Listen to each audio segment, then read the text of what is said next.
the process of privatization of the company was completed successfully, and currently the shareholder structure is the same that you can see in the slide. 34% is owned by Greek state and 66% owned by a consortium called Centruga, that includes NAM, Enagás and Fluxys as a national Italian, Spanish and Belgian gas transmission company, and AMCO, that is a Greek energy company. Since the establishing in 2007 of DESFA is applying and it has been certified in accordance to safety, environmental and quality international standards, and apply the international best practice in managing these business activities. And all the values of HSE and the HSE purposes are represented in the policy of DESFA signed by CEO. The same values and same purposes we applied in the project in Al-Zur terminal, obviously adapting this policy to the specific context of the project and to the typical rules and procedures already existing. As a result of the application of these values, now we see some, numbers related to the HSE statistics. And in December of last year, we reached 139 persons as a manpower, and the total man hours since the beginning of the project of about 300,000 hours. Sorry.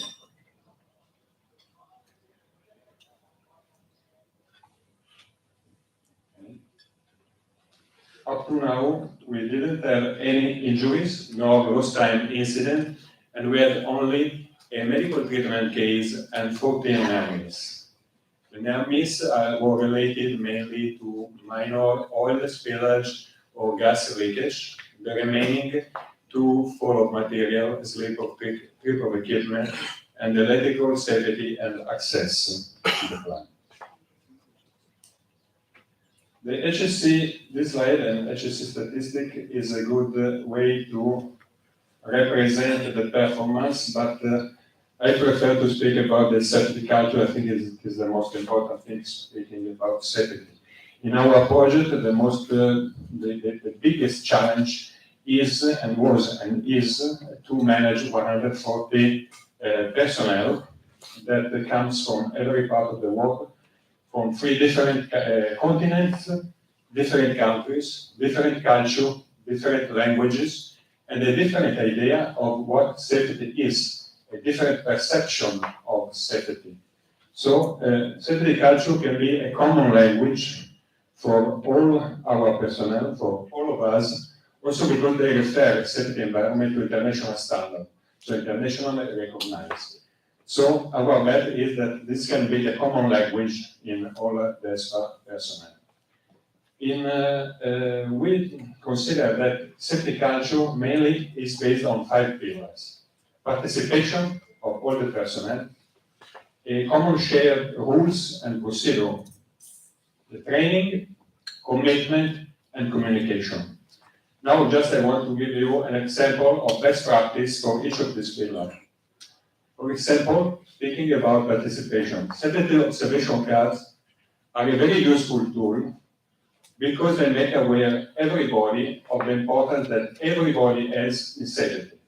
Safety is not only done by safety engineers, safety supervisors. Safety is to be done by everybody, and to reach the good performance, everybody has to do safety. So with these tools, everybody is aware that they can give a report about unsafe act, unsafe condition, near miss, and maybe also positive observation. And they can contribute to safety for themselves and for people colleagues working with them. We believe so strongly in this that since November we started to do an acknowledgement every month to the 3 best observations, safety observation that was reported. So every month now we give an acknowledgement to the persons in the presence of the plant manager, of myself, and the discipline manager of the persons that is acknowledged. The second pillars, as I said, are shared rules and procedures. I took as an example the work permit procedure.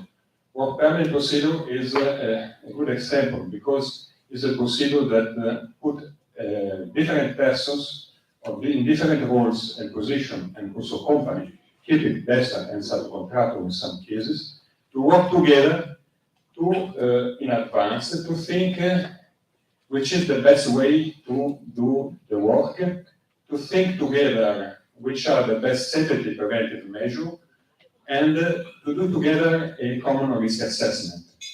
And then the electronic work permit system created and put online by KIPIC in April 22 is a very good instrument, good device, very useful, very powerful, that support all the persons in apply the procedure.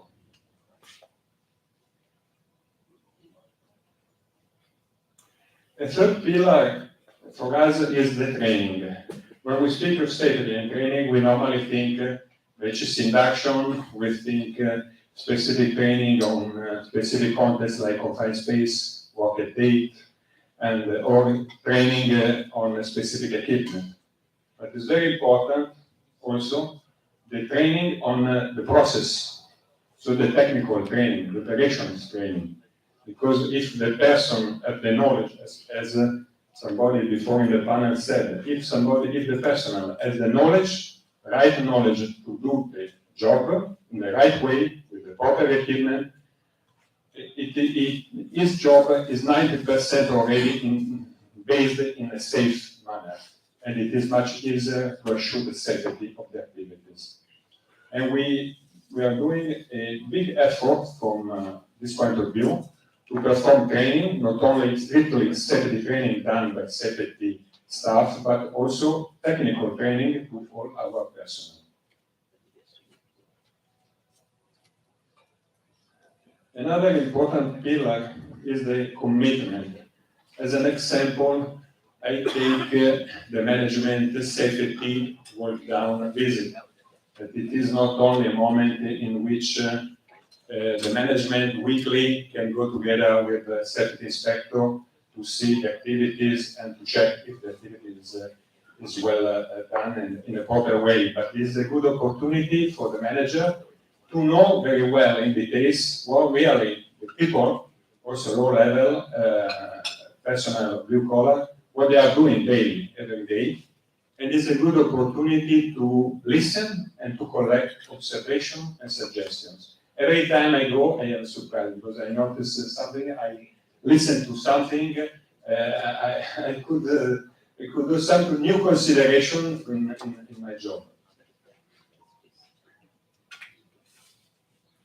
The last, but not the least, is the communication. Safety means communication. If people does not speak of safety, you must be worried. Every time, also by job or in every moment, they have to think to safety issue. One example of this is the safety alert.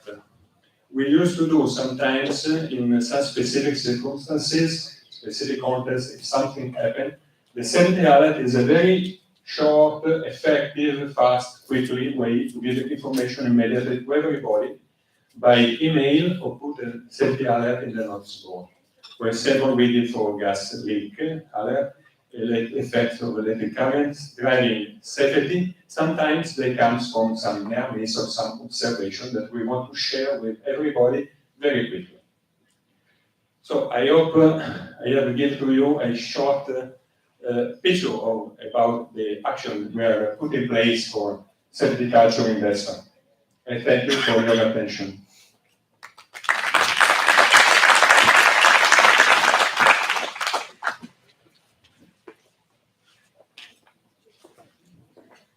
Thank you, Mr. Andre, for the presentation. There was a process manager. And we move to the second stand-up session, which is best practice and safety by TSH. Mr. Domenico Cruz, HSE manager, please welcome to the stage.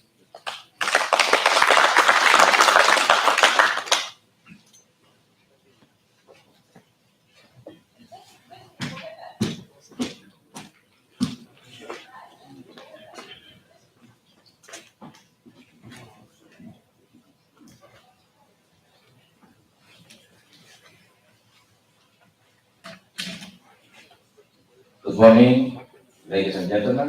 My name is Domingo Mendoza, ESIJB, HSE Manager, and this is our presentation.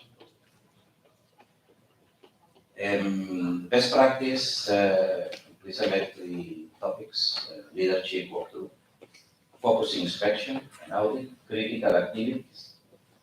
Specific in catalyst loading, that is one of the activities that is in this company in place. We already finished all the catalyst loading hydro process here. And now we are going for RDS unit. RDS is unit number 2 is already finished. And now we are dissolving in unit 12. Leadership is an important process because showing leadership and commitment is key to implement the safety culture and promote the safety culture throughout the organization. In weekly basis, contractor and giving management team is performing walkthrough site in order to get observations and give recommendations which will be implemented in order to reinforce our prevention system. Also, we have walkthrough in supervision level, commissioning representative and safety supervisor join together to go around and conduct safety meetings to share the observation. Inspection and site audits. Monthly focus inspection and scheduled monthly internal focus inspection are being performed by contractor safety personnel. Every day there is a topic, a focus inspection, and this focus inspection is coming for our observation system. Is the most observation highlighted, and for that reason we are selecting this topic to go for every week, every day, and every week to develop an inspection in that specific topic. A weekly permit to work audit. HSE is conducting audits to the work permit system in order to ensure that our procedure is in place. And the main reason of this audit is to ensure that all the permit work system is being followed properly. All the observations in this audit is raised to the permit issuers and permit receivers in order to implement the corrective actions. Also, we have a permit to work system summary report. This is a statistic tool. It is very useful to analyze the permits that is in place. As you can see in the top of the right side, the permits can be are segregated by discipline, like interface permit, recommissioning permit, construction permit, and preservation permit. Also, we select the permits in area because we have to train east and west. Also, we can observe the rate of the permit and how the behavior of the permit in daily basis, how many permits are open. Also, we can analyze the permits which remains open and closed in day shift, night shift, hot permits, and cold permits. This is a permit to work system tracking. This is for that specific day, October 4th and November 4th. And we also are including the permit of keeping in our system because those permits, the executors, our executors are in that unit. And in that way, we can give support in terms of risk assessment, observation, correcting actions, etc. And a specific training in case of, because those units are already Hanover. And then this is, you can see this in orange color and in blue. And this is the unit under our custodian care. Corporate audit. Our home office HSE team regularly visit our site to carried out audit, but in this specific audit was an audit for our pre-commissioning run, and they were focused in the risky activities that were in place in those days, like air blowing, tightness test, and steam blowing. All the observation and corrective action are ready. Regarding the critical activities, it selected the catalyst loading, HSE preparation and best site practice. We select 5 topics: management walkthrough, emergency drill, life support system, competent awareness training, and rescue equipment. The management walkthrough, as I said before, is very important. The visible commitment of management on the site, taking observations and giving example about safety. This walkthrough is supposed conducted and led by our management and keeping management leader. Also operation and HSE. Catalyst loading confined space emergency rescue drill. As part of catalyst loading activity, we conduct an emergency drill in coordination with Kipik Fire Department.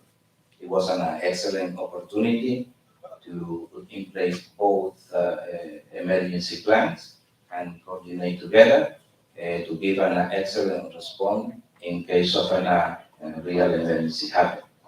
This drill was a confined space, rescue one worker inside the reactor.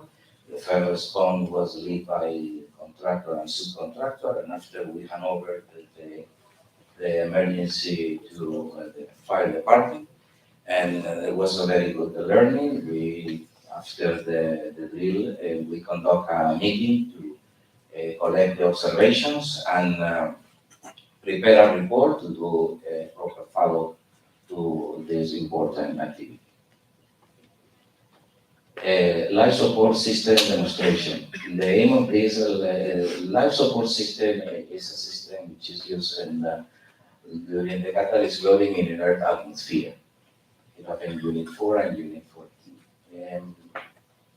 This demonstration was a good opportunity to facilitate the inspection and approval of this life support system prior to start the catalyst loading in Unit 4 and 14. Also, we conduct special trainings, internal awareness training, addressed to the people involved in catalyst loading activity. The topic of this training were focused in hazard identification, safety consideration, safety requirement, safe preparation, and execution of catalyst loading. Also, there was another training conducted by our third-party company, Guatanilla, focusing use of case bags and safe controlling apparatus, and use of stress and rescue team is one of the important tools in case of emergency during this activity. Thank you very much. This is our presentation.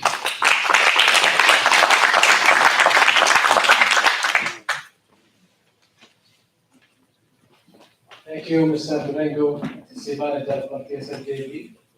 And now we move to the first interactive session we have for today, will be moderated by my colleague, Sasha Mklay. Please welcome.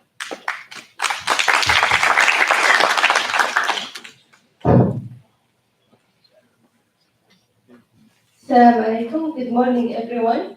I'm a technical support engineer, Aisha Mklay from HSE Group.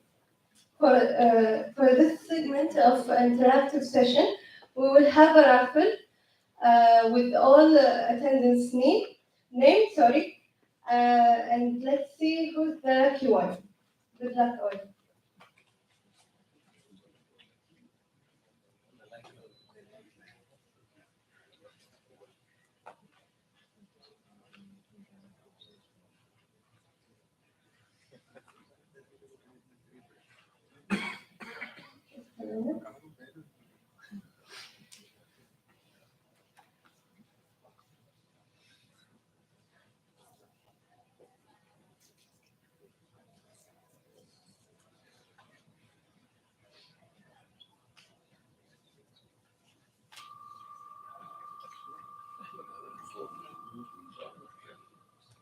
Let's see who's the lucky one. Nadir Mdayan.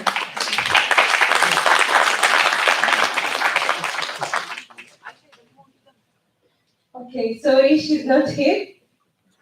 So again. She's here?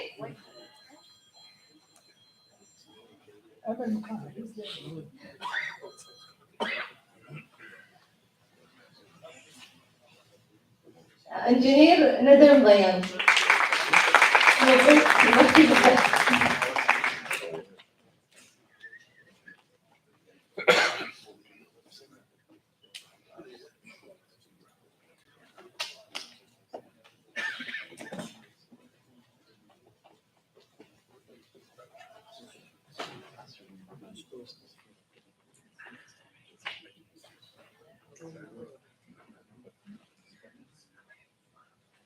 Okay, now the second interactive session. We have some questions. So I need a participant to answer the first question. When was the commercial startup of Zohr Refinery? Anyone wants to answer, please raise your hand and my colleague Dalal will come with a mic. When was the commercial startup of Zohr Refinery? Okay. If you don't know the exact date, it's okay for the month of the date. Okay. The year is very easy. Month of August. No, 2017. I want the commercial startup. بدء التشغيل.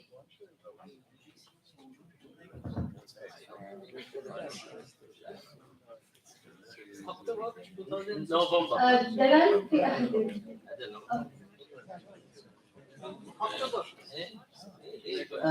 Maybe June or July. No, sorry. Heartless. There is some of it. صح November. Well done, well done. Okay. The second question, when is the International Workers' Day? Yes, Workers' Day. When, yeah.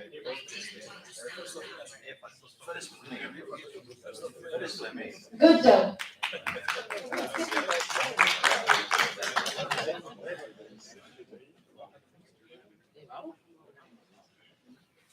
Okay, we will continue later, inshallah.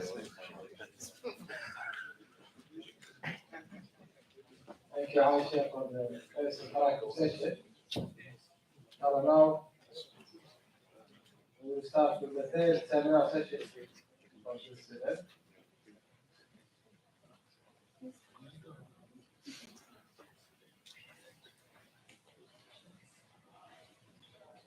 Start with the technical issue.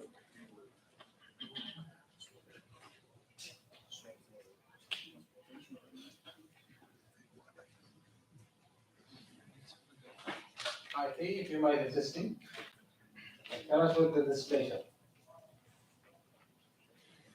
That's not like it.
All right, we'll start with the third seminar session for today, which is best practices in safety. Mr. Mohammed Nabi, Deputy HSE Manager. Welcome.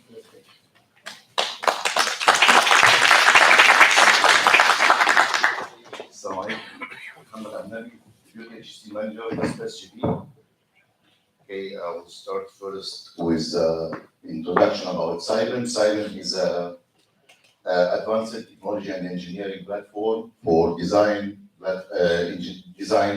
construction, and operation. Our mission to transform our client and our stakeholder into the plant and process. Our value is to thank all the people from different culture which they share with us in this project.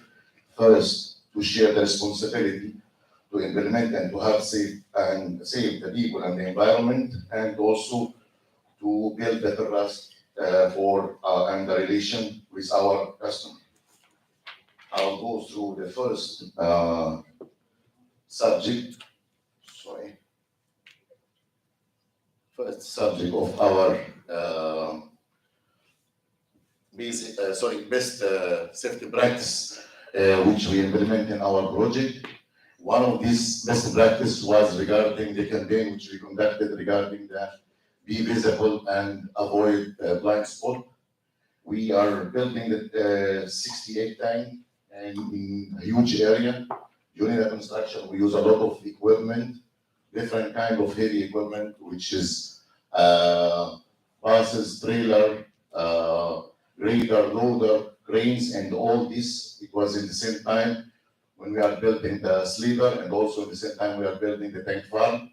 Due to the heavy movement of equipment, which was one of the high-risk activity during our project, we initiate the campaign regarding be visible and avoid blind spot to raise the HSE and the HSE culture, and also to raise the risk perception during the activity for the worker, because a lot of workers, they don't know what is the blind spot and where is the blind spot for each equipment. The campaign started with stand down conducted to all the workers, highlighting what is the meaning of blind spot, where is the blind spot, and when you can call blind spot. Blind spot, it's a point or an area around the track, around the heavy vehicle, where the driver cannot see the person or cannot see asset or I cannot see device behind. Also, for the person which cannot see the operator or will not be visible in the mirror for the operator. This is what I explained regarding right now the blinds. What is the blind spot? How you can find the blind spot? We already did a simulation at site with different kind of equipment to highlight where is the blind spot of each equipment and how to avoid it. This one was already conducted to flagman, operator, and also foreman and supervisor. This one was one of the kind of equipment which we use at site, buses, and this one was one of the lessons learned for one incident happened during the construction of the project in other package. We already identified where is the blind spot, and also we had one fatality happen in one of our projects in another country, also related to the same subject. Also the articulated dump truck, which we used here in the beginning, which it's difficult. Here the driver is at other side and he cannot see many places around the truck. For this reason, we already did the simulation at site. Also the loader driver, we already highlight the same, and you will see also after this how we highlight the same. For the awareness of the campaign itself, already attended by 640 persons, 11 subcontractors, more than 100 operator, 39 flagmen. It was important for the flagman because the flagman, the most of the foreman supervisor, they don't know what is the meaning of flagman and what is the importance of flagman. If the flagman, he doesn't know what he needs to do, really he can already be a reason for a lot of incidents in any facility. This is what we did. It was already conducted at site. We already built this one in order to simulate and demonstrate what is the risk of the blind spot around the equipment. And it was already awareness at site in order to have the people also at site with us to see, not in a classroom, to see that the equipment itself, and we use the articulated truck, loader, trailer, different kind of. This is also, it was also to share some instant we already collected from the safety flash and bulletin, and also the alert which we are receiving also from our client, coming from also from KBC. The second, our best practice regarding keep your hands safe.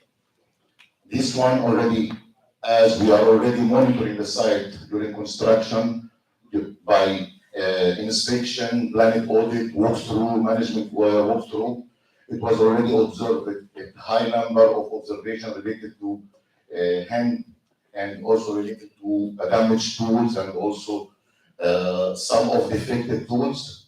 And during the discussion in one of the monthly meeting about the action from the management, one of our subcontractor already highlight that they are ready to sponsor with us this campaign in order to share it with all the contractors. The campaign was attractive, to be honest, because we did it as a gallery to go around the site with all what we collect from site, from a damaged equipment and damaged hand tools and also homemade tools. It's already attended with more than 400 employees at site. And this is important for me to show you that this is the gallery which we already use it at site to share with the worker some photo about incident happened because of use of damage or homemade tools, what we have to do for repair and maintain all the equipment, some of the homemade tools which already was there already at site to show the people they are using homemade tools, hooks, damaged belt, and also equipment, especially power equipment with without deadman switch, which is too much risky because we have a lot of grinding job, circular saw, and also we have an incident also regarding one injury because of the circular saw. For this reason, the campaign was effective. Regarding the emergency drill, and this is the third best practice for me. This is one of my favorite topic regarding conducting drill at site. We have a different activity at site related to building tanks, work inside sleeper, which also it was very narrow. We have work at height on the top of the tank. And as a part of comply with client requirement, we already provide the emergency response plan. And in order to have a proper emergency response plan, we should have a proper rescue team in order to facilitate and also to follow what we already mentioned and what we have inside our ERP. We create a rescue plan, rescue team from 50 persons already covering the project inside the battery limit and outside the battery limit. They are already able and trained to do a different kind of rescue at height, rescue inside confined space, rescue between the sleeper, and also rescue from suspension trauma if somebody fall down and he's hanged by the safety harness. I'll also show this is just different places where we already conduct the training, how we can remove already rescue the person from suspension trauma, rescue inside tank, rescue the top of the tank. This is rescue from in the top of the shelter if somebody fainted in the top of the shelter. Thank God that we did a lot of drill, but we didn't use any kind of this one. This is rescue between the sleeper. It was very difficult to remove anybody, person already collapsed, fainted, or got a heat stroke from between the pipe. But we find a way. Already the site was already we covered with more than 15 stretcher like this, which can be used inside the tank to lift it, and also we can pull it between the sleeper to get any person outside the sleeper. sorry. In addition to this one, we have outside also the rescue device, also from the manholes, which already we used here the first company to use it here. It was the rescue device from the manhole. Our project already covered with 700 manhole, and this device can do the rescue from inside the manhole, covered manhole or open manhole. It can be connected to the manhole, and you can do the rescue from inside using stretcher, or you can take the person by himself just by the safety harness. Thank you so much.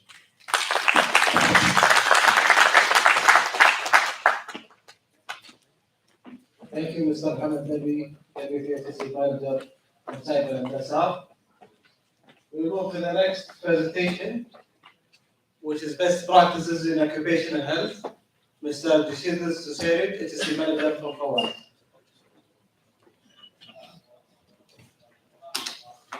Good morning.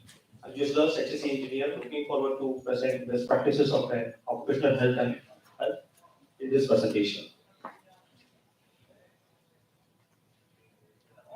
Let me start with saying about my organization. Power Training and Engineering Service was founded in 1973.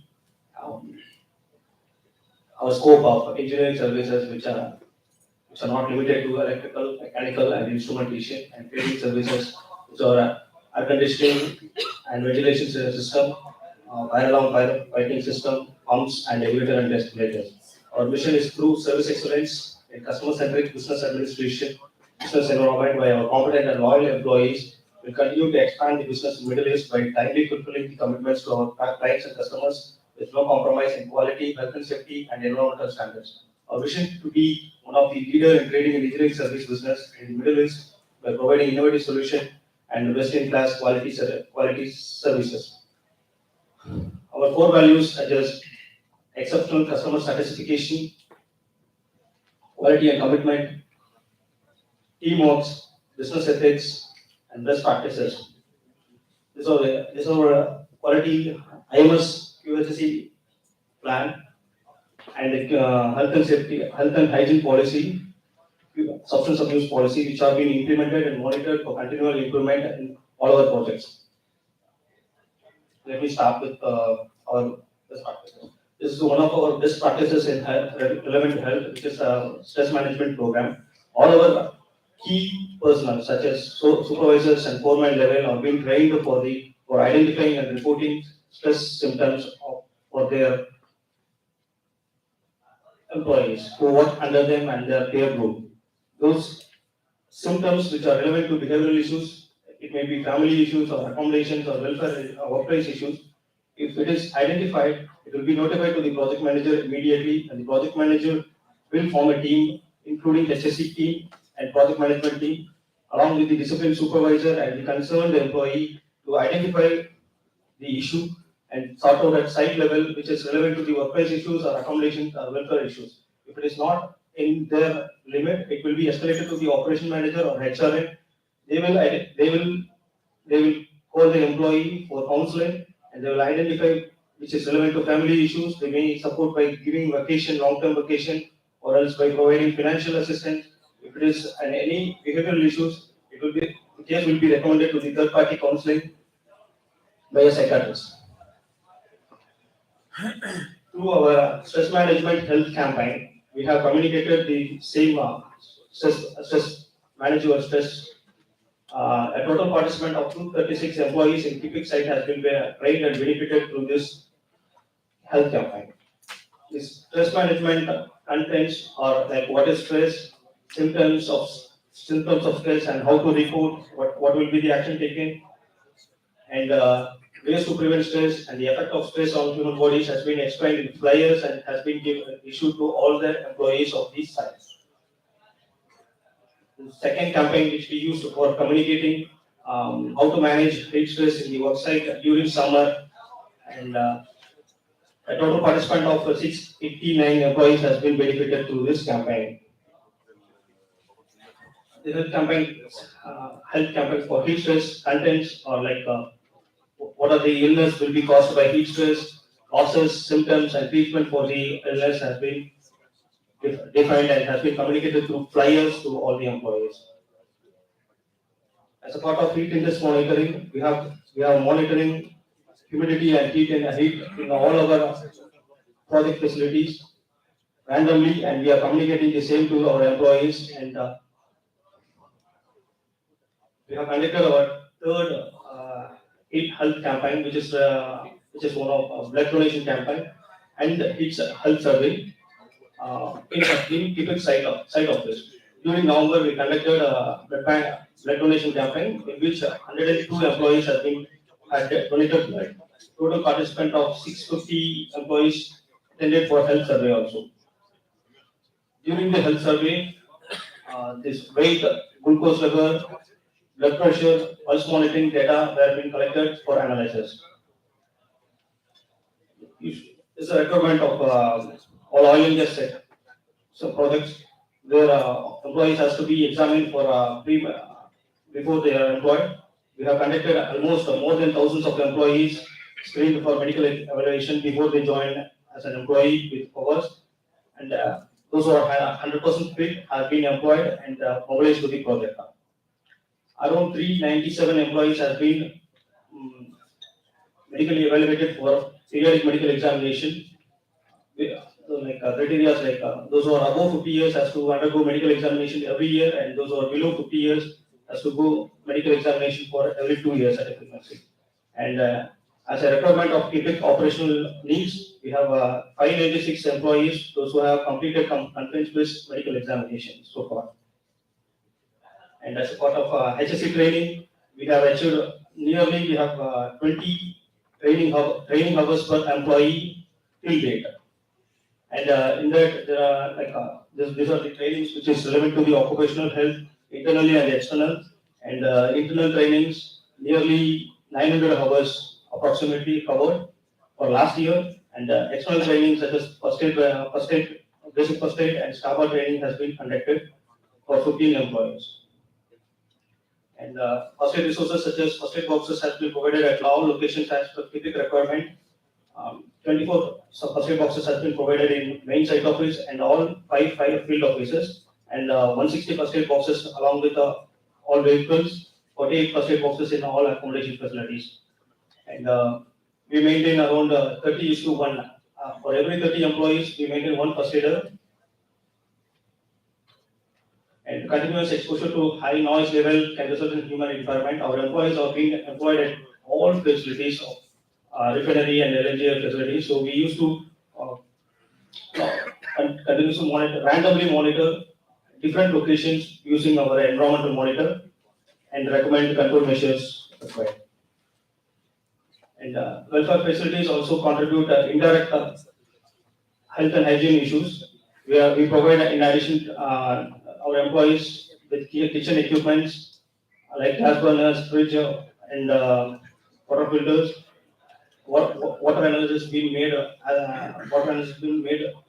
per KIPA requirement. We have assigned to design designated smoking areas in all our camp buildings. Like exercise and healthy living are two of our best weapons against workplace stress. Company has provided different resources to reduce stress of employees. And we have recreation facilities such as televisions, board games deployed in camp facilities. Thank you.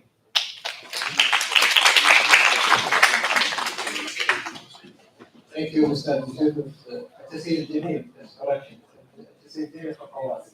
And now we will be back to the interactive session. I shall please take it.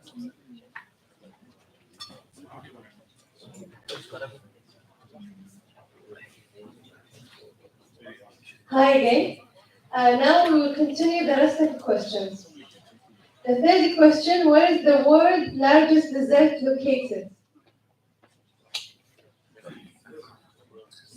My colleague Dalal will come with the mic.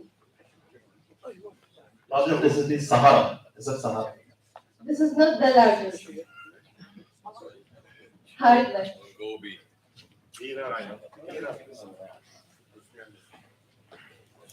Is it a difficult question? Where is the world's largest desert located? Africa. Africa, Yes, West- Africa, but do you know the name? West Algeria, Tunisia, Egypt. It's all located in the North Africa. North of Africa. North of Africa. Okay, good job. لا صح هيبقى يعني South of Africa. Yes. Good job. The fourth question, what does OPEC stand for? What does OPEC stand for? Okay, Salam? What does OPEC stand for?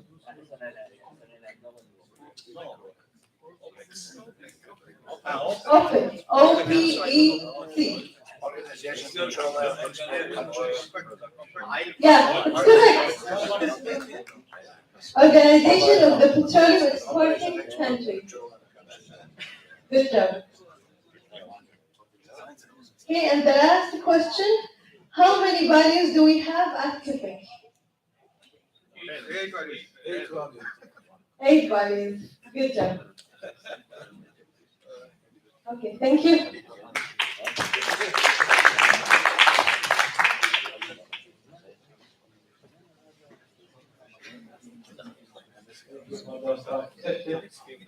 Now shall we move to the fifth seminar session we have today, which is best practices in occupational health by Mr. Durand Reis, HSE Manager from APA.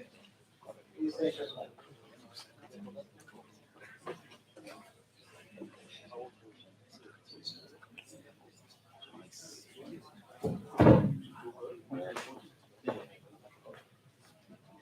Good morning, all. On behalf of FDH and Dion, my site manager, myself, we would like to thank you for this opportunity to be presented our best practices in occupational health. So before I start into the practices, just to give you a quick glance, a little bit of our project for those guys that are newly in KP or for the rest of the audience that doesn't know a little bit of FDH. We are a Fluor, DEC, and HHI joint venture. We were in charge of package 2 and 3, more than 99% completed, and we have worked more than 200 million hours since 2016. 86 portions of 88 were already on hands of KP, under control and custody of KP. We were granted the KP first CEO HSE Award of Excellence, including our contractors in that year and in subsequent years.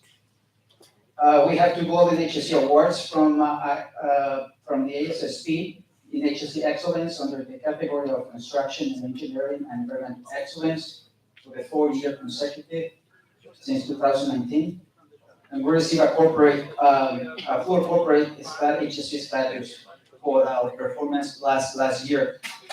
Total recordable incident rate is 0.021, which is probably, if we benchmark our performance with the general industry, it's probably 30 times lower than the standard or industry average.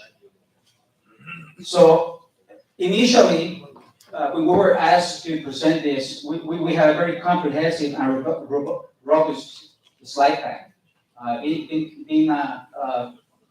Understanding the timing constraints, we just limited to a few slides. But if you guys would like to read and take a look of the entire slide pack, just please ask one of the organizers so you can read the occupational best practices and the non-occupational best practices as well, which include the mental well-being stuff, fun runs activities we used to do in the camp, smoking, stopping the smoking, stuff like that, right? So I'm going to focus only on noise, heat stress, and hygiene.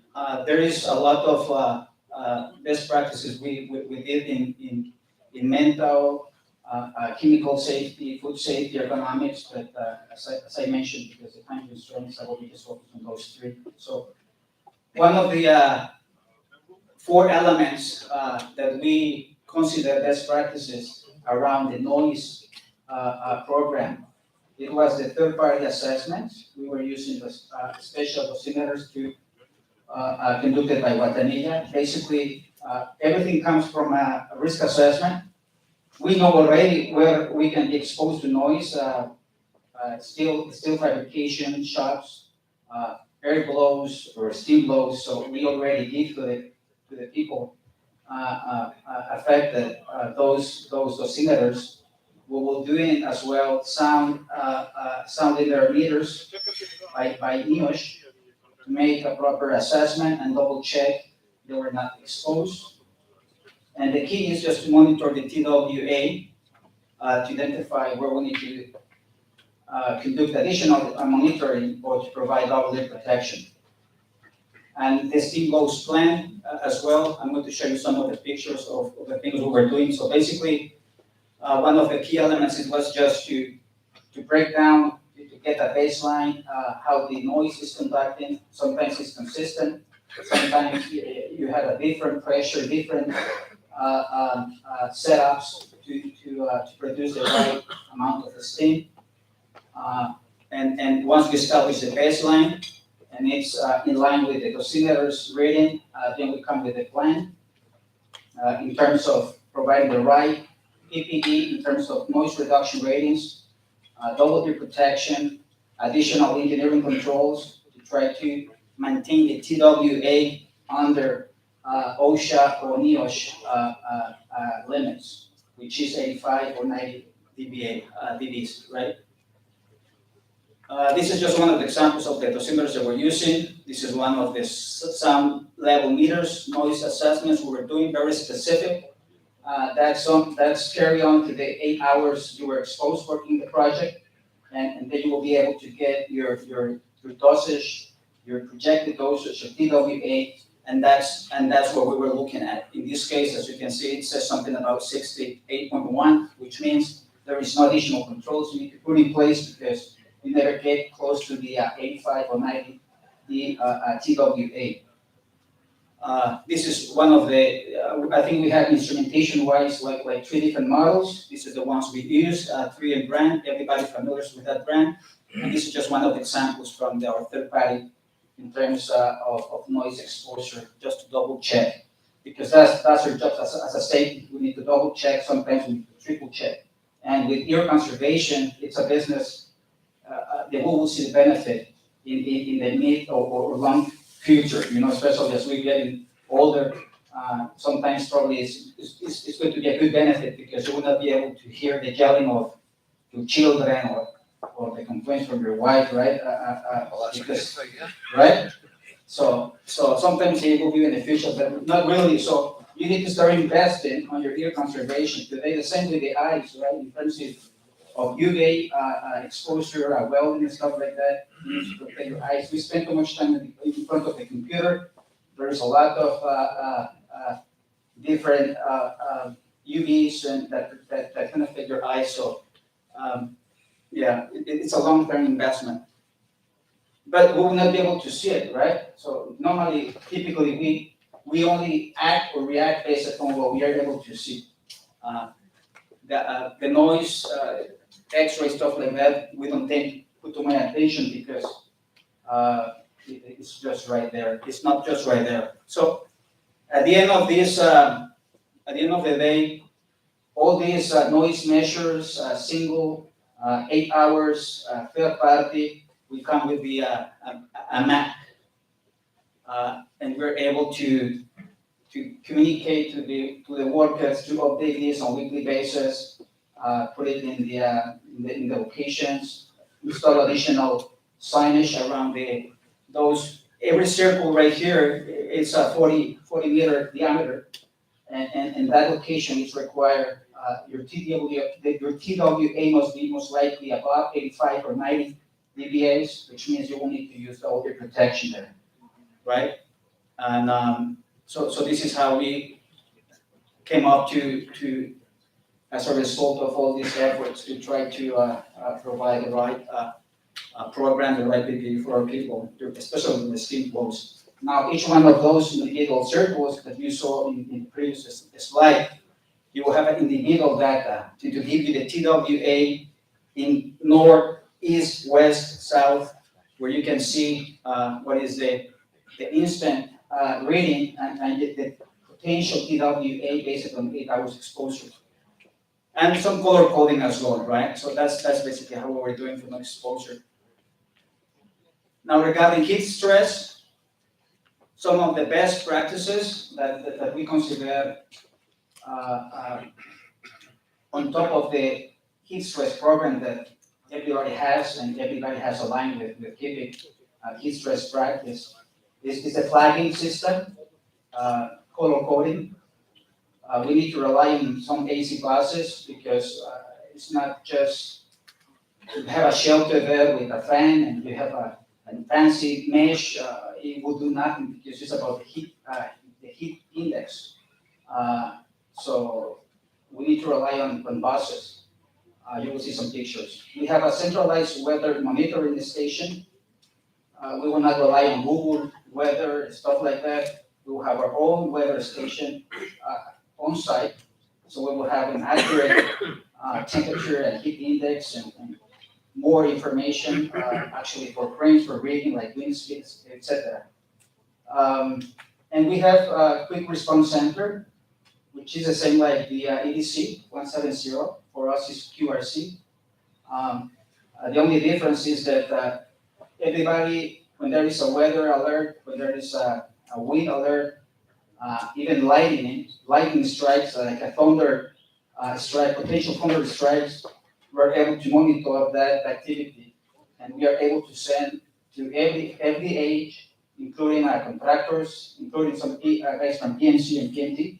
They receive the alert from us via text message immediately. The heat stress pocket cards and some drills, right? So this is what we used to see typically in every site at every age, the shelter. We have some buses next to the shelters, especially at night, where we can see normally the highest high index are at night because the humidity. This is an emergency vehicles just assigned for heat stress cases or potential heat stress cases. This is our weather station. This is typical QRC text messages related to heat stress in line with the color flaggings. Announcement from EDC to all employees. The weekly siren test will be carried out now. Kindly be aware of 3 siren tones will be activated. No action required. No action required. All right, so yeah, that's the station located outside. This is one of the pockets. نداء من مركز اتصالات الطوارئ إلى جميع الموظفين. سيتم إجراء الفحص الأسبوعي لنظام صافرات الإنذار، حيث سيتم تشغيل 3 نغمات. لا يلزم اتخاذ أي إجراء. All right, you need to recover my compliments. So now the best. I think we'll have to wait.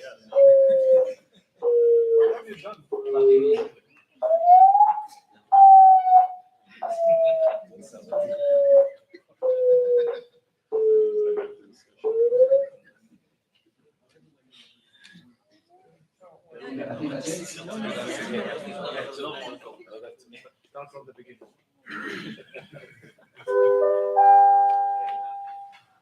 Evacuation siren tone. نغمة الإخلاء.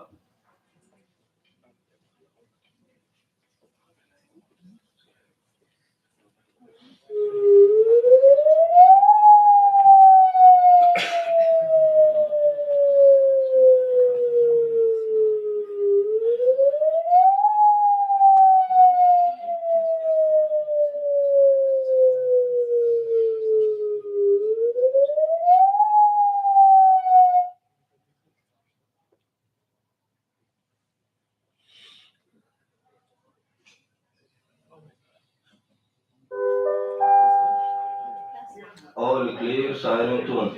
زوال خطر.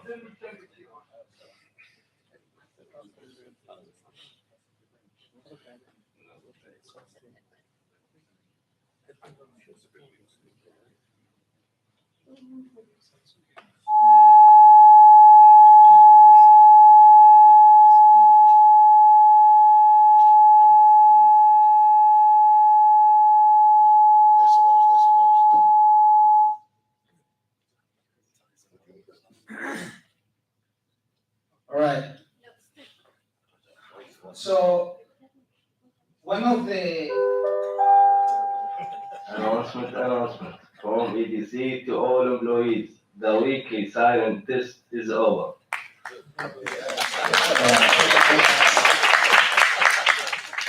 so لا نداء من مركز اتصالات فوائد إلى جميع الموظفين تم الانتهاء من فحص عبارات الإنذار. because this was the bloopers. The video. Right. Are you sure, guys? This time. Okay. So the one of the main things I think the most important things in regards to heat stress regarding the best practice we did as FDH is that we break down because we used to say, oh, yellow flag, rest half an hour, drink these amounts of water, and go back. So what we did is we break down the jobs, the activities based upon light duty, moderate duty, heavy duty, because it's not the same heat stress if you're doing housekeeping work with yellow flag or orange flag, or if you're doing shoveling, right?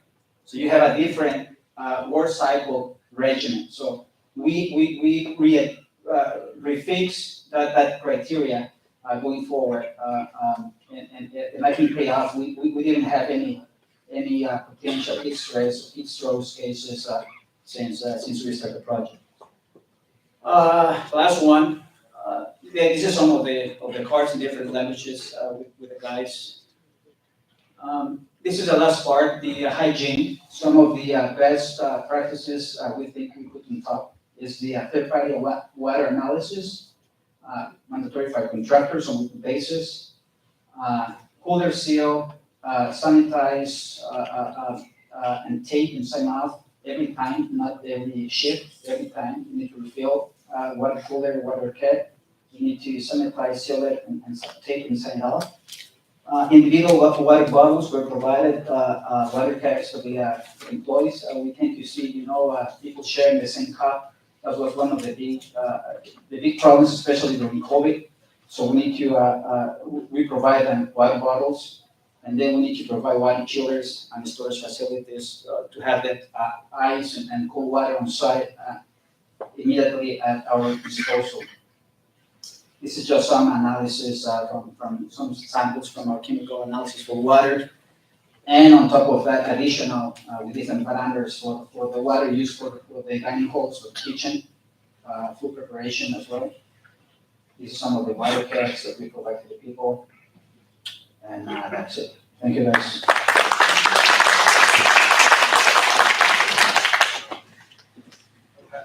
Thank you, Mr. Gerard, for the presentation and for our patience during the pilot testing.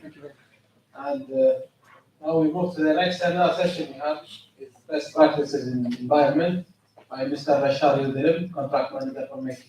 Please take the floor.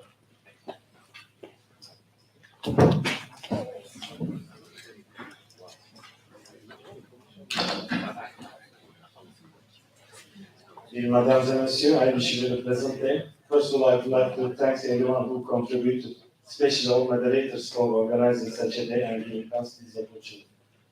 My name is Bashar Yildirim. I'm representing my company, Meki Marine Environment Protection Services. I'm project manager of the ongoing oil spill contract, response service contract, or Meki is the integrated oil spill response service contractor, and our main scope is carrying out oil spill response services for keeping refining and LNGI facilities along with HSE shoreline. HSE shoreline covers approximately 50 kilometers from Cape Julia to Kuwait-Saudi border, including Al-Kifan recreational zone. MEKE is an environmental protection company established in Turkey at 1978. We take our name from one of the first affected seabirds in oil spill accident, namely this cormorant. Our company has a leading position at marine environment protection and cleaning sector and carry out its services with the goal of leaving our children clean seas. We are operating more than 25 oil spill response ships located in different ports in order to achieve this responsibility. Most of them is our design and our production. MEKE is the leading oil spill response company in the region with onshore and offshore oil spill response capacity. We operate in many countries with the local support we provide as a result of the close partnership we have established. We have ongoing partnership with Kazakhstan, Croatia, and Kuwait. MEKE has been working with its Kuwaiti partner NAPESCO for nearly 10 years. We have the knowledge, ability, and experience to perform different types of operation in different geographical area and in different climatic conditions.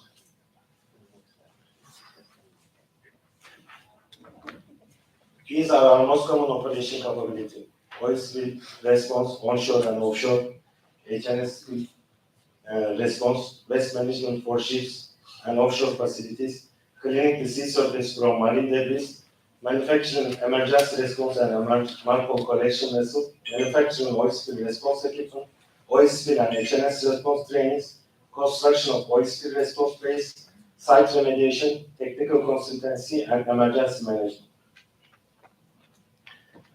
I'd like to give some information about our environmental management action tools. MEKE has carried out several successful oil spill response operations both inland and offshore. Preparedness is the key to an effective oil spill response. Our ready check tools help us to assess our management organization, planning, mobilization, and response. This gives us a great advantage in our field operations.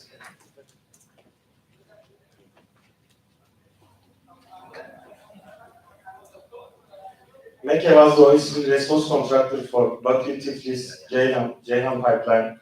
Area of responsibility was 1,070 km. 4 emergency response bases has been established with 60 permanent employees working during the contract.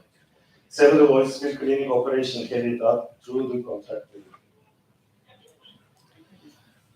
One of our other main activity is marine litter. We have launched sea surface cleanup services. Initially, it started as a social responsibility. Later, it became a branch of activity carried out jointly with the Turkish municipalities. Currently, we are serving with 10 marine litter boats to 6 different municipalities in Turkey. MEKE provides 24/7 emergency oil spill response standby services for offshore drilling units and port facilities. These operations are carried out by oil spill emergency response ships equipped with the oil spill response equipment.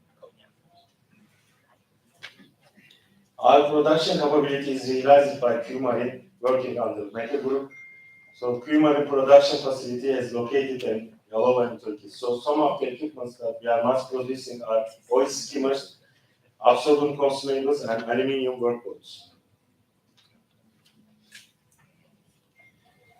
We are Minister accredited risk assessment and contingency plan preparation company. We are using our own developed software, MEKE Slick, in order to estimate oil spill trajectory. Typical risk assessment studying on sensitivity analysis has been carried out by all our team members. We are also providing trainings. These are IMR model course, level 1, level 2, level 3, hazmat trainings, and incident command system training.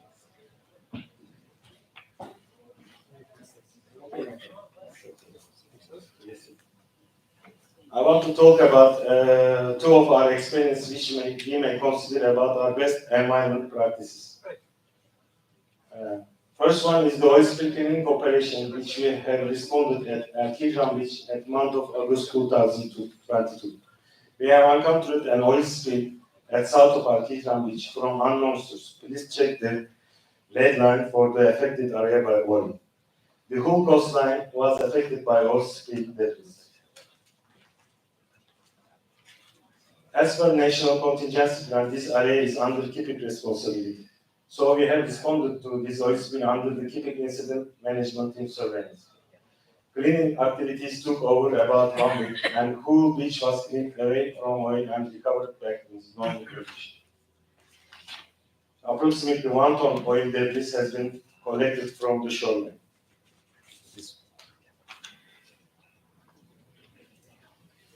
Our second experience is about sea missiles at Marmara Sea, Turkey. This rare natural phenomenon has been observed through Marmara Sea at April 2021.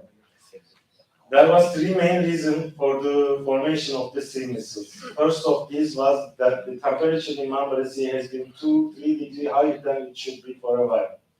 Secondly, substances like that nourish the organism, such as nitrogen and phosphorus. In this, they are provided intensively from the wastes discharged to the sea. There was a large nitrogen and phosphorus load in Marmara Sea. The third is the stagnation in the sea due to the climate change. So missile layers has been observed at various depth layers and on the seafloor as well as at the water surface. It threatened all marine life with mass deaths in the same places. A major cleanup operation lasting 2 months was carried out, in which all government or agency and the private sector company has worked together. MECA did not claim any amount for the operation carried out within the scope of social responsibility.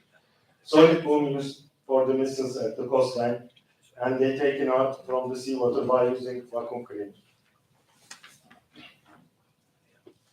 Open sea and onshore cleaning activities conducted.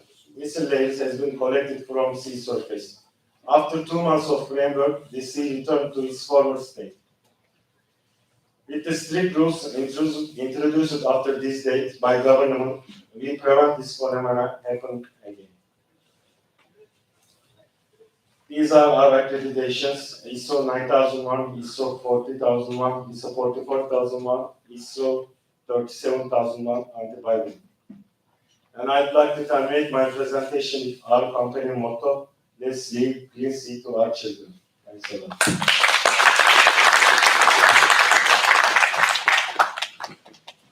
Thank you, Mr. Bashar, for the presentation. And now we'll have our last interactive session for the event.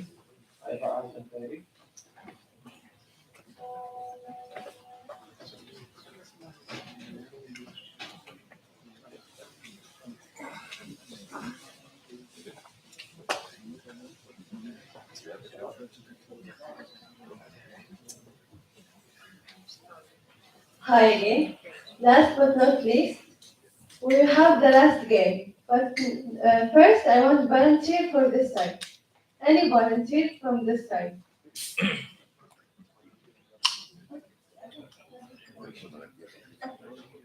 So there's a volunteer? Yeah. Raise your hand, that's it. Anyone from this side? Stephen? I volunteered to save time. The game is I don't sing, no? No singing. Game instruction. Now you will see a video. I play a video, and you have to memorize at least 6 pictures of the video. Okay? Better memory than me. Easy. Okay?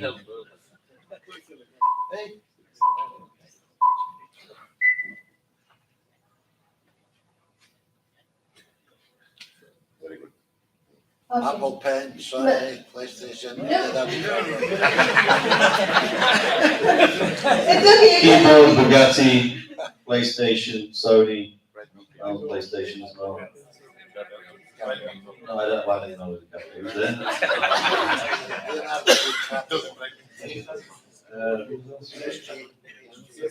PSG, I don't like them either, so that's why. Liverpool was there and everything. PSG, Next time I will put level. Can I have my 25 kg?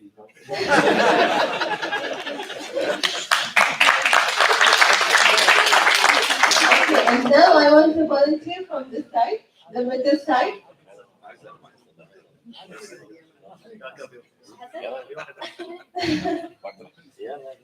Same game, so it's easy. But another.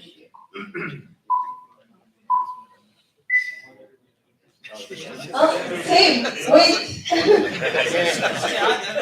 PSG.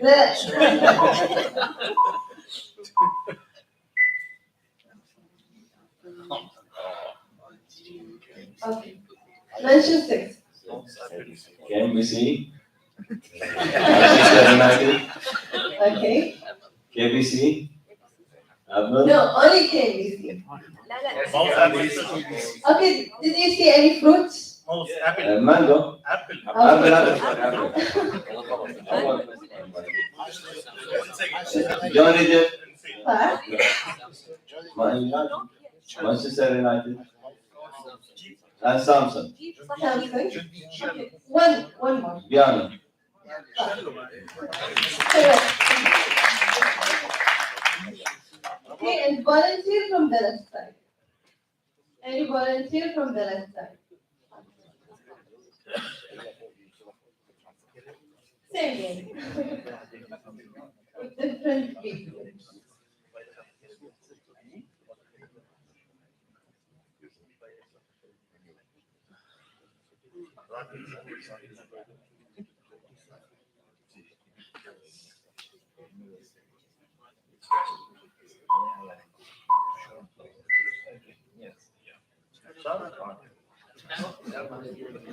Okay. Apple, Yeah.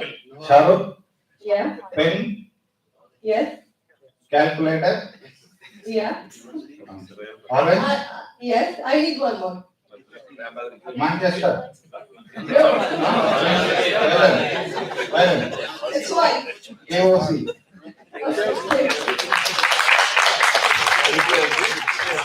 I hope you enjoyed all the interactive sessions. Thank you so much.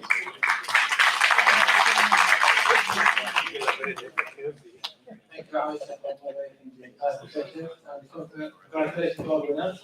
Inshallah, we'll move to the last seminar session we have for this event, and that is best practices in CSR by Deitzman, Mr. Sheikh Niaz, environmental supervisor. Please welcome.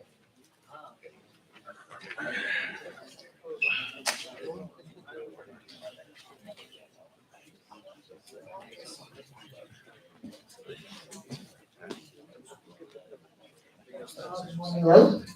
Thank you. I would like to thank TPIC on behalf of Deitzman for giving us this opportunity. I would like to introduce my company Deitzman. Deitzman is a leading independent operation and maintenance engineer inspection specialist for continuous production plant in oil and gas, conventional and nuclear power generation and mining industries. Their company reputation of excellence is the result of 46 years of accumulated know-how to plan and equipment. Okay, now here in Kuwait, Deitzman is been operating from November 2019, and we have awarded operation and maintenance for sulfur, tank cages, and marine facilities. Today, we would like to share our initiatives regarding environment and social corporate responsibilities, which Deitzman is been following. Okay, for a brief, because morning, I think you have listened to our HSE manager. He was introducing about the CSR, social responsibility, corporate social responsibilities, which has been introduced in our HSE. Okay, and how helpful it was for our company. So corporate social responsibility refers to a company efforts to operate in an ethical and sustainable manner with the goal of positively impacting society and the environment. So how we are able to achieve this this can be done by including initiatives such as reducing the company's carbon footprint, support local communities, promoting diversity, and ensuring fair labor practices. CSR is often viewed as a way of companies to balance their economic goals with their social and environment responsibilities. Okay. So how Dicement is introducing this CSR in our company, I would like to introduce. From 2011, Dicement Group is being involved in sustainability committee. Okay, from 2011 to 2013 present, we are in this committee. So some of the environmental social governance reports, based on that, we are preparing yearly reports for environmental and social governance. Every year we have a magazine, and we will introduce the best practices which we are doing in all from all our subsidiaries. So since 2012, Dicement decided to publish an annual report regarding its sustainable commitment. This annual CSR report covers aspects of corporate social responsibilities, environment and governance, and is essential in our research relationship with our clients and banks. It is a great opportunity to demonstrate the efforts done not only by the group itself but also by each subsidiary. The Dicement Group is participant level member of United Nations Global Compact Scheme. So some of the social things which Dicement have done throughout our subsidies, I would like to introduce. So like provisions of medical supplies to local hospitals in Santa Cruz, donation of various amenities and goods to local schools in Angola, school upkeeping and maintenance projects in Republic of Congo. These are some of the social welfare activities which have been implemented all over our projects. So now, as for the environment, if you see, Dicement is aiming for zero carbon emissions. Okay, by 2050, we have this agenda to reduce the carbon emissions from our activities. So, what are our plans? We will like to introduce. So, based on our protocol, we have three scopes. Okay, once we collect clean and valuable data from our subsidies, we will use up-to-date emission factors in order to get accurate calculations of our emissions and identify opportunities for reduction. We will then incorporate new items regularly in order to respect our objectives. So this is how we are planning to reduce CO2 emissions from our activities all over our projects. So what are the actions we are going to take so that we can achieve these zero emissions? So it will like calculate, reduce carbon capture and compensate. So how we are going to calculate this? The first step is to calculate precisely how many greenhouse gas emissions we emit. Like based on our activities, based on our equipments, transportation, all those things, we will have a database. Then we will calculate the monthly or yearly outcome of GHS. Then after once we calculate this emission rates, we are going to try to implement some practices how to reduce this, like how we can reduce the consumption of fuel and replace the equipments which have a lot of emissions. This will be the second part. And third part with carbon technology is the technology to reduce greenhouse gas emissions released into the atmosphere. And the final one will be through investment in various types of projects such as planting trees, developing renewable energy sources, create waste recycling plant, etc. So this will be our action plans to reduce greenhouse emissions. So generally here in our project in Dicement, we are now keeping a data of how much fuel we are using. A part of our monthly reports we are submitting to KIPIC. We are also giving the data of our monthly fuel consumption, like how much diesel and how much petrol we are consuming, so that it will help us to calculate the CO2 consumption. Our CO2 is being produced by our activities. So this is just a kind of form how we are maintaining our records.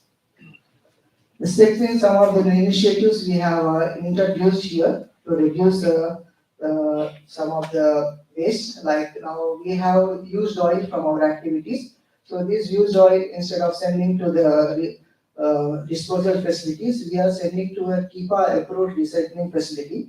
So this used oil will be recycled here and it will be sent to the market as a fresh oil. So in this way, we are reducing the burden on the waste facilities. Okay, this is a good move from Reitzman, and from last 1 year we are been using the same thing. And the next thing is we have marine facilities, as you all know. So every day when our workers are going there, we have food packages. Okay, so daily we used to give previously in boxes, and it was a huge amount of general food waste. So to reduce this food waste, we have introduced a bag system. So instead of boxes, every employee, because there is a limited amount of employees in the marine facility, so we have given bags to them, which is reusable. So the amount of food waste which is generated here is lower. So other thing, now just we are, as we said, this social responsibility generally lies with the well-being of the employees. So as a part of CSR in KIPIC, we have a grievance system.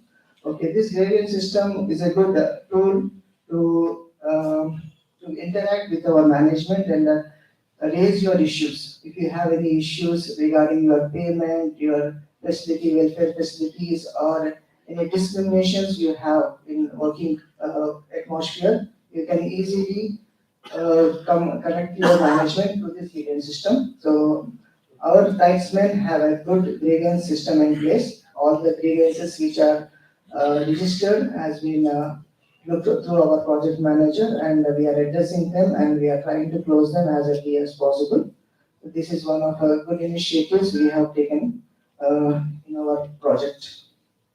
So again, we are conducting some awareness sessions to our employees regarding zero CO2 emission campaigning and waste management campaign, so that the employees are well aware how to minimize the waste, how to handle the waste, and how we can reduce the waste produced from our project, and we can help our company to incorporate social responsibilities. Thank you very much. Thank you.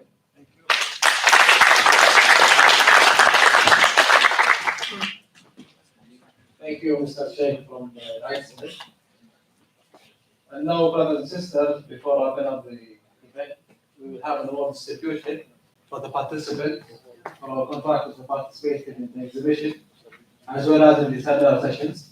Please, Yusuf or Ahmed Hassan, welcome to the stage.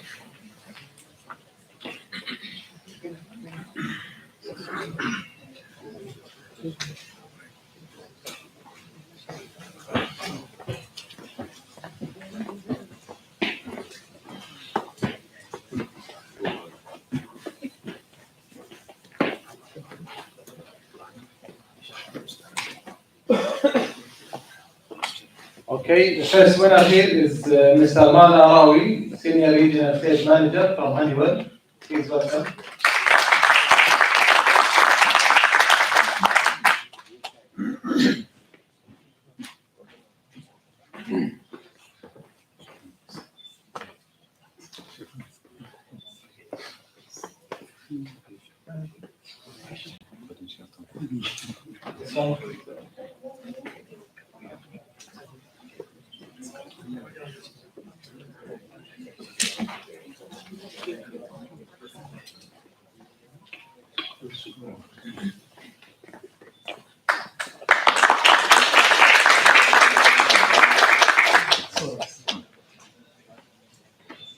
Thank you. Thank you. The second winner is Mr. Domingo, HSE Manager from KSHA. Please welcome.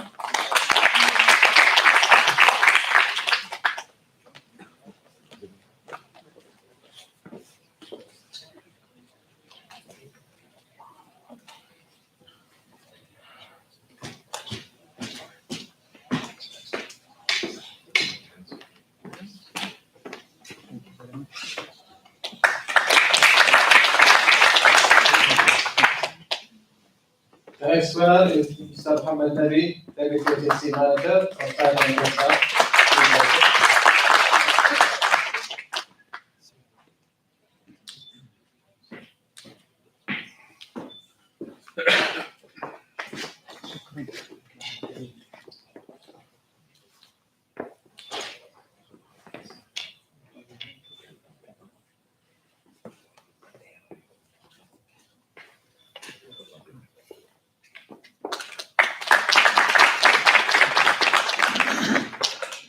The next winner is Mr. Barwan Singh, Deputy Head Audit Committee from SSB.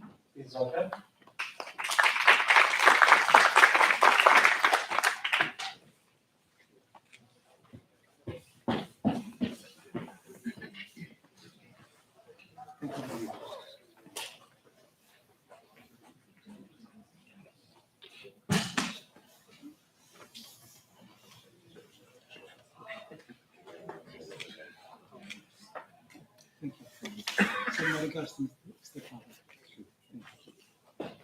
The next winner is Mr. Bashar Yildirim, Contract Manager for UK.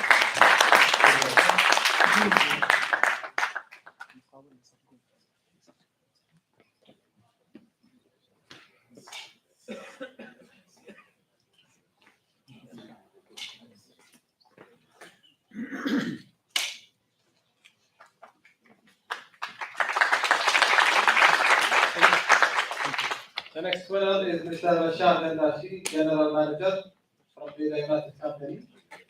Please welcome.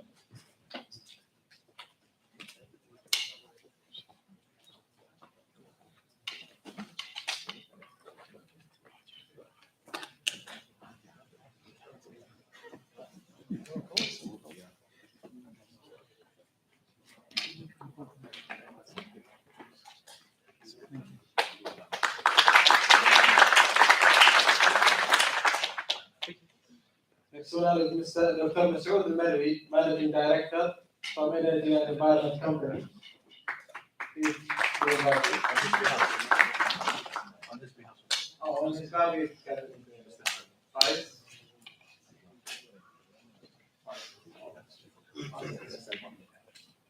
Mr. Salman. Yes.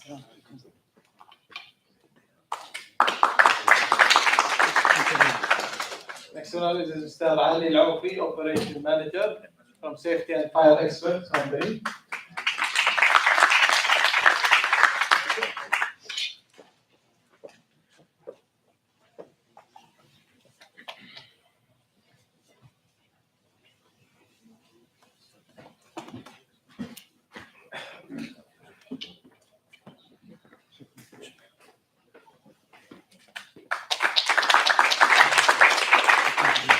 Next one is Mr. Noor Mohammed, Senior Business Division Manager from Raja General Trading.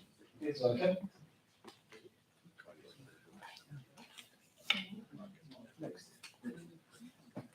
Okay. Is there somebody on his behalf? Okay. Next one is Ms. Spa Dabouz, Key Manager from Paris Dabouz and South Trading. Please welcome.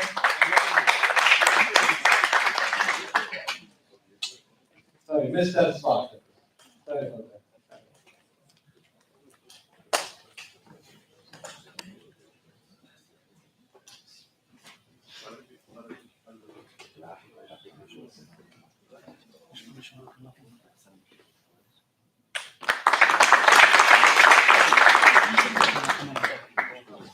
Next one is Mr. Ziad Hassan, Key Account Manager for PM. Please welcome.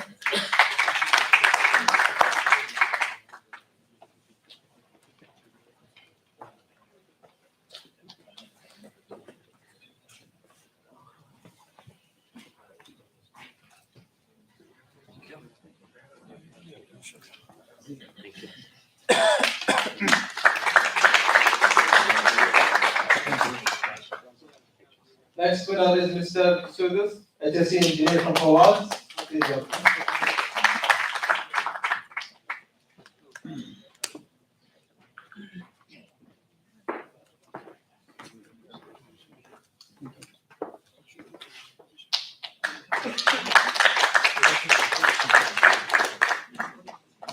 And the last winner for today is Mr. Gerardo Reyes, HSE Manager from FDH.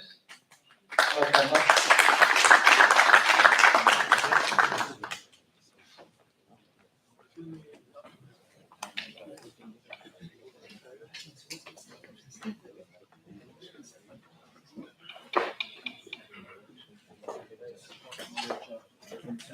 Thank you very much.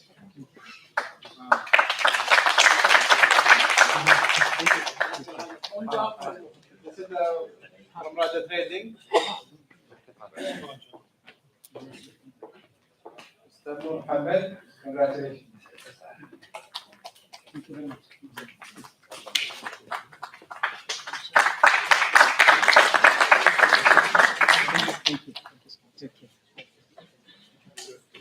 Congratulations to our winners, and before wrapping up, our manager has things to say. العافية مرة ثانية. Thank you very much for attending. Thank you everybody for your participation, and thank you for your continuous work صراحة to make this success. Before I conclude صراحة, I would like to say a big thank you for the organizers of this event. I feel stand up to the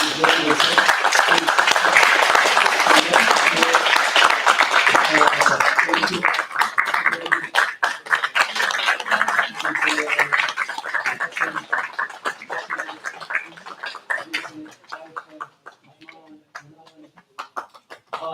حسن يوسف شباب كلكم مشكورين وشرفنا بالعمل معكم. يعطيكم العافية.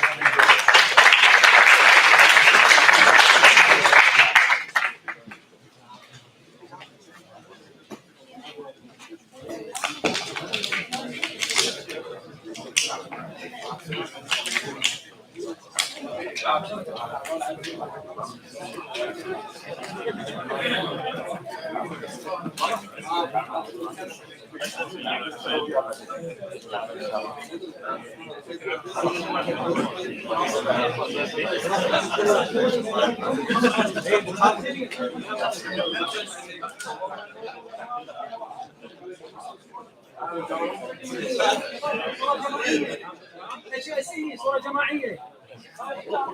من عند الميكروفون. صورة جماعية. HSE. Please HSE group. HSE group. We're gonna take a group photo. Thank you. Thank you for everyone. And have a safe day.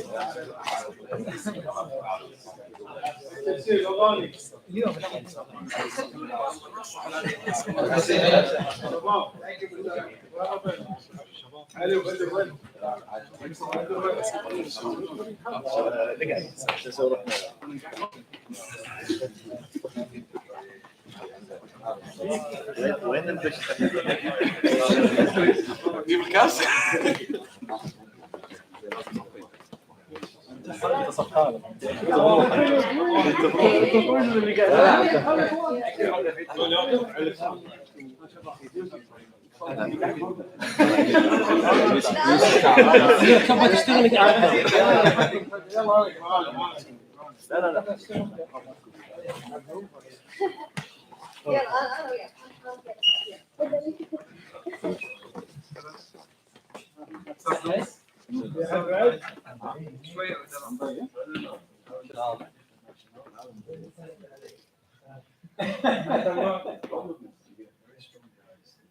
بعد واحدة.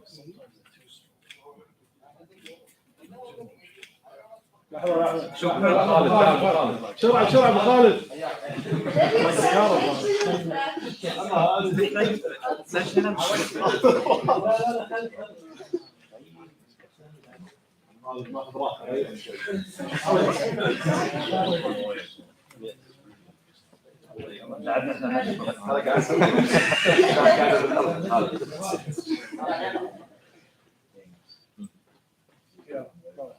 شوية تحت كمان. ايوه. Go outside and they are sending a message. شكرا.